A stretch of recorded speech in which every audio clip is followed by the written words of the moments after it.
اعوذ باللہ من الشیطان الرجیم بسم اللہ الرحمن الرحیم یا ایہا الناس اعبدوا ربکم الذی خلقکم والذین من قبلکم لعلکم تتقون۔ اے پوری انسانیت، اے لوگو، اعبدوا ربکم، عبادت کرو اس رب کی،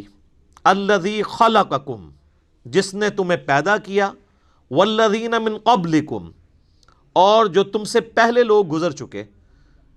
یا جو اگلے لوگ گزر چکے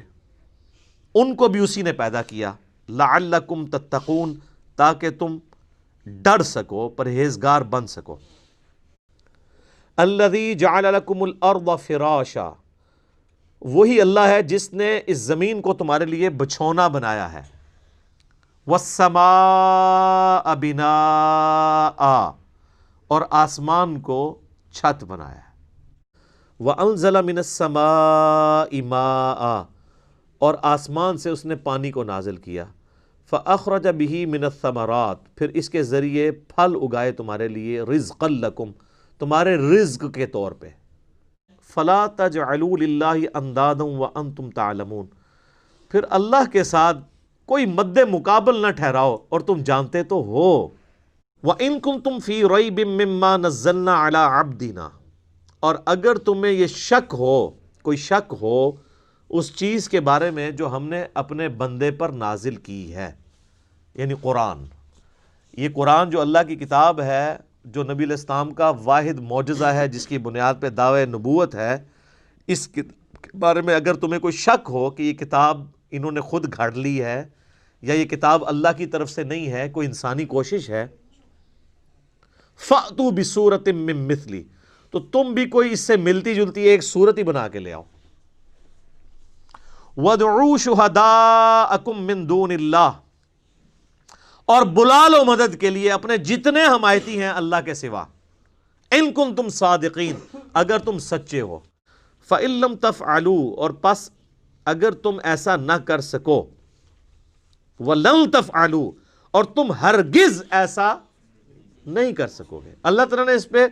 اپنا اوپینین بھی دے دیا ہے کہ یقیناً تم کر بھی نہیں پاؤ گے۔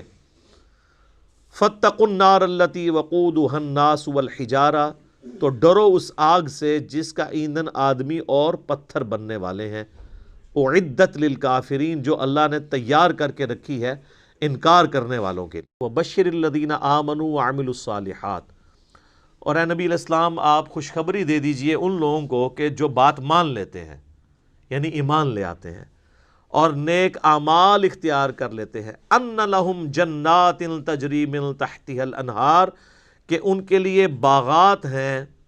جن کے نیچے نہریں بہتی ہوں گی، کلما رزقوا، جب کبھی بھی انہیں رزق دیا جائے گا اس جنت میں، منہا، ان باغوں میں سے، من ثمرۃ الرزق، کوئی پھل رزق کی شکل میں ان کو جب پیش کیا جائے گا، اہل جنت کو جنت میں جب کوئی فروٹ دیا جائے گا، قالوا ھذا الذی رزقنا من قبل، وہ کہیں گے یہ تو وہی ہے جو ہمیں اس سے پہلے دنیا میں بھی دیا جاتا تھا، وَأُتُوا بِهِ مُتَشَابِهًا، حالانکہ وہ ان کو اس سے ملتا جلتا فروٹ دیا جا رہا ہوگا، ایگزیکٹ نہیں ہوگا۔ وَلَهُمْ فِيهَا أَزْوَاجٌ مُطَهَّرَةٌ، اور وہاں پہ ہوں گی ان کے لیے پاکیزہ بیویاں، وَهُمْ فِيهَا خَالِدُونَ، وہ رہیں گے ہمیشہ ہمیش اس کے اندر۔ ان اللہ لا یستحیی ان یضرب مثلا ما بعوضۃ فما فوقها، بے شک اللہ اس بات سے شرم محسوس نہیں کرتا کہ وہ مچھر کی مثال دے یا اس سے بھی کسی حقیر چیز کی۔ فَأَمَّا الَّذِينَ آمَنُوا، پس جو لوگ بات مان لیتے ہیں، فَيَعْلَمُونَ أَنَّهُ الْحَقُّ مِن رَبِّهِمْ،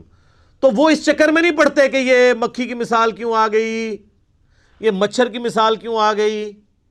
یا میں اپنے بارے میں کرتا ہوں، میں کبھی کوئی مثال کوئی پھکی کی بات کر دی یا ٹنی کی بات کر دی تو بات سمجھانے کے لیے کوئی اگزامپل کے طور پہ بھی بات کر دی، تو جو بات ماننے والے ہیں سمجھنے والے ہیں وہ ان چکروں میں نہیں پڑتے الفاظی کے اوپر، وہ کہتے ہیں یہ ہمارے رب کی طرف سے سچ بیان ہوا ہے، بات وزنی ہے، اس چکر میں نہ پڑو کہ اسلوب کیسا ہے اس کا۔ فَأَمَّا الَّذِينَ كَفَرُوا، جبکہ جو بات نہیں ماننے والے ہوتے ہیں، ہر بات میں وہ بات کی کھال اتارنے والے ہوتے ہیں، اور ان کا مقصد بات ماننا نہیں ہوتا بلکہ انکار کرنے کا کوئی بہانہ تلاش کرنا ہوتا ہے، فَيَقُولُونَ، تو وہ کہتے ہیں مَاذَا أَرَادَ اللَّهُ بِهَذَا مَثَلًا، اللہ کو یہ مثال بیان کر کے کیا ملا ہے، کیا ارادہ تھا اللہ کا، یہ باتیں کرنے کی کیا ضرورت ہے، کوئی مشکل باتیں ہونی چاہیے تھی۔ یضل بہ کثیرا ویہدی بہ کثیرا، اللہ کا مقصد یہ ہے کہ تاکہ اس مثال کے ذریعے بہت سے لوگوں کو گمراہ کر دے اور بہت سے لوگوں کو ہدایت دے۔ مراد یہ نہیں ہے کہ قرآن کتاب گمراہی ہے، وہ تو آیا ہے قرآن میں ھدی للناس وبینات من الھدی والفرقان، یہ پوری انسانیت کے لیے ہدایت ہے، ہدایت کی روشن دلائل ہیں، اس میں حق اور باطل میں تمیز کرنے والی کتاب ہے۔ اس کتاب کا مقصد کسی کو گمراہ کرنا نہیں ہے، مقصد یہ کہ یہ الٹیمیٹلی تمہاری گمراہی کا سبب اس اعتبار سے بن جائے گی کہ تم اس کو مان کر ہدایت پہ آ جاؤ گے اور نہ مان کے گمراہ ہو جاؤ گے۔ وما یضل بہ الا الفاسقین، اور اس سے گمراہ تو نہیں ہوتے ہیں مگر وہ لوگ جو نافرمان ہیں، نافرمانی کی روش اختیار کیے ہوئے لوگ ہیں، جو جان بوجھ کے گمراہ ہونا چاہتے ہیں۔ سبحانک اللہم وبحمدک، اشہد ان لا الہ الا انت، استغفرک واتوب الیک، وما علینا الا البلاغ المبین۔ جزاکم اللہ خیرا۔